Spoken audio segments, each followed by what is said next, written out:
గోపా ప్రదక్షిణం నీకిస్తేనమ్మ, గోవిందు సన్నిధి నాకీయవమ్మ.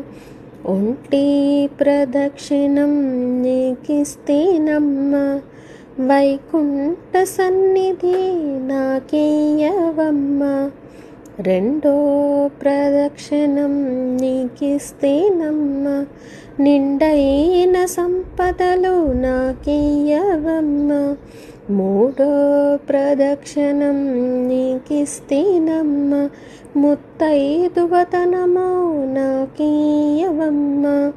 రామ తులసి లక్ష్మి తులసి నిత్యమా ఇంట కొలువై ఉండి విరసిల్లవమ్మ తులసమ్మ, విరసిల్లవమ్మ తులసమ్మ.